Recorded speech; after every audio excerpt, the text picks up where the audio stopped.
தேனி அரசு மருத்துவக் கல்லூரி மருத்துவமனையில் கட்டிட தொழிலாளிக்கு முதல் முறையாக தோள்பட்டை மூட்டு மாற்று அறுவை சிகிச்சை செய்து மருத்துவர்கள் சாதனை படைத்துள்ளனர். விருதுநகர் சிவரக்கோட்டையைச் சேர்ந்த கரந்தமலை 6 மாதங்களுக்கு முன்பாக கட்டிட வேலை செய்தபோது கீழே விழுந்ததால் தோள்பட்டையில் எலும்பு முறிவு ஏற்பட்டுள்ளது. நாட்டு வைத்தியம் பார்த்து சரியாகாததால் மதுரை அரசு ராஜாஜி மருத்துவமனைக்கு சென்றவருக்கு தோள்பட்டை சீல் இருந்தது அகற்றப்பட்டு எலும்பின் தலைப்பகுதி சேதமடைந்திருந்ததும் கண்டுபிடிக்கப்பட்டது. இதையடுத்து சொந்த ஊரில் அரசு மருத்துவ முகாமில் அளிக்கப்பட்ட பரிந்துரைப்படி தேனி மருத்துவமனை சென்றவருக்கு கடந்த மாதம் அறுவை சிகிச்சை செய்யப்பட்டு செயற்கை மூட்டு வைக்கப்பட்டுள்ளது.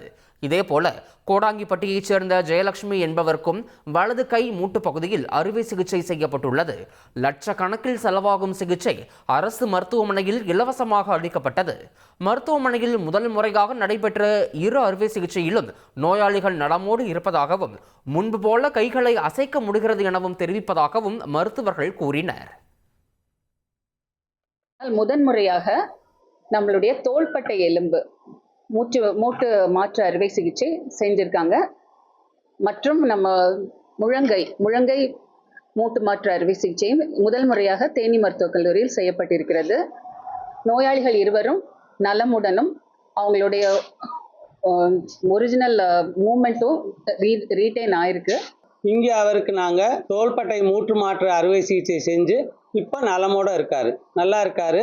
அவரோட கை அசைவுகளானது முன்ன மாதிரியே நல்லா செய்ய முடியுதுன்னு சொல்றாரு. செய்திகளை உடனுக்குடன் தெரிந்து கொள்ள உடனே சப்ஸ்கிரைப் பண்ணுங்க.